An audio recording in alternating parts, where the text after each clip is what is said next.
You often wonder, where does a visionary come from? How are they made? Leadership, almost without exception, requires one to make choices that are going to make some folks happy and some folks unhappy. He just did what he had to do. And Maynard concluded that if I don't stand up now and put my foot down, it's not going to change. It will be as it has been. He said, I will not build this airport if minorities couldn't be included. He knew that certain things needed to be done, and he believed that he had to be the one to do them. Icon, visionary, leader, champion. There is one monumental man in the city of Atlanta's rich history who embodies these words: Maynard Holbrook Jackson Jr.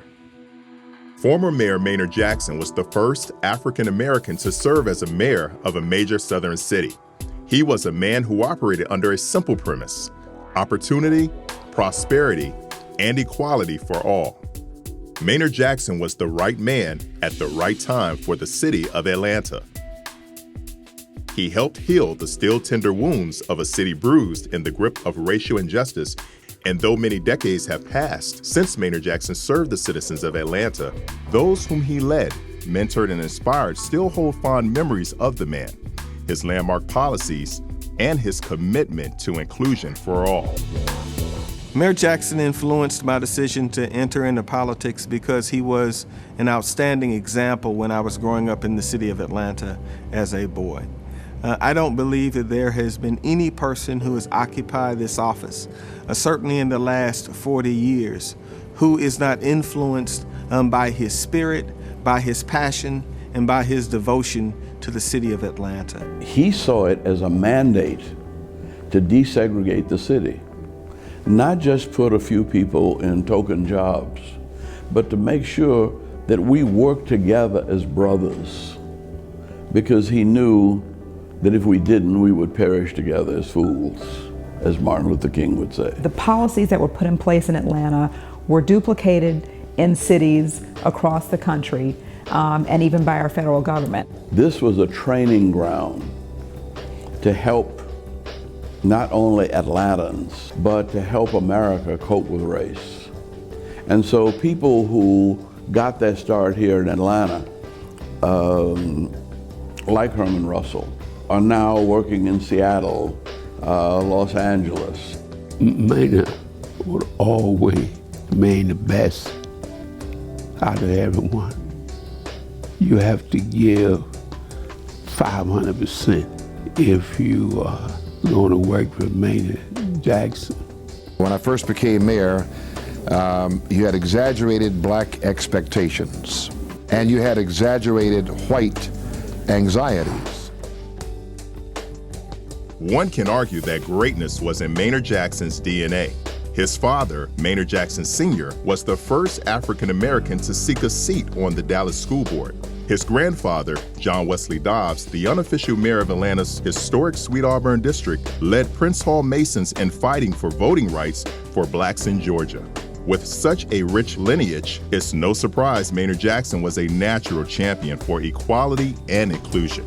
And so when Maynard took office, in his inaugural speech, he talked about two Atlantans, that there were the haves and the have-nots. And so there wasn't a moment that he decided that there should be inclusion in the airport. He was always about inclusion, not exclusion.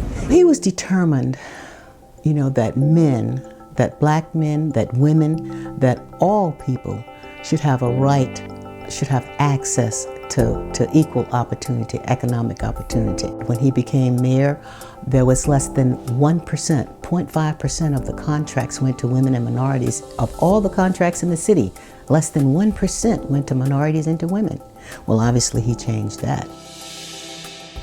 Maynard Jackson's policies in Atlanta soon became national models as the Federal Aviation Administration and airports across the country began to embrace diversity. AMAC was formed as a way to carry forth Maynard Jackson's vision.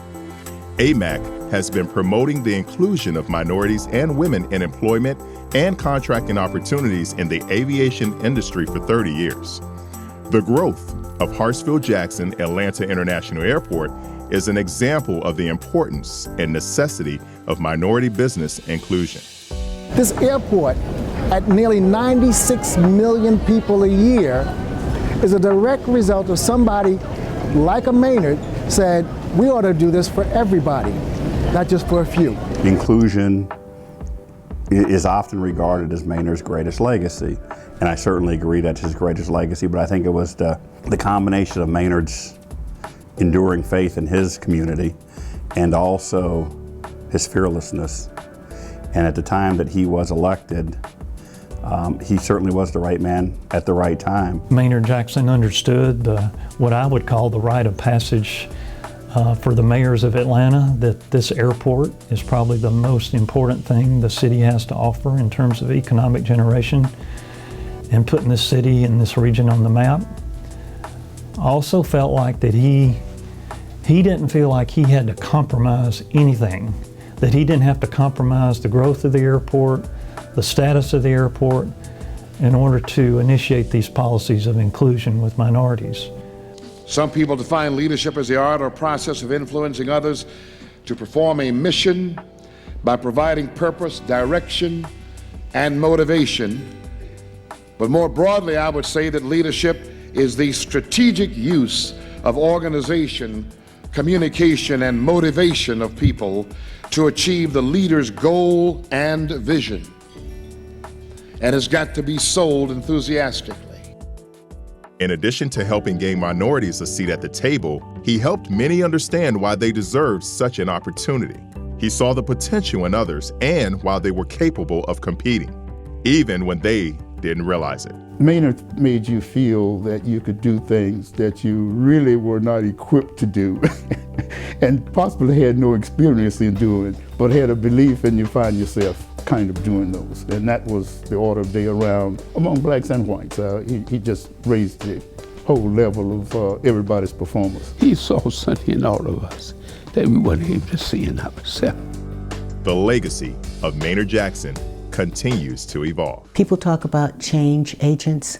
That is what Maynard Jackson was. The minorities that are enjoying the fruits of his labor now, every night when they pray, they should thank Maynard Jackson. And we should all be proud to be a part as we go across America. And the AMAC, wouldn't have been no AMAC if we hadn't had a Maynard Jackson. Atlanta is now a completely different place than it was in 1974 as if you're African American, and that's a very good thing.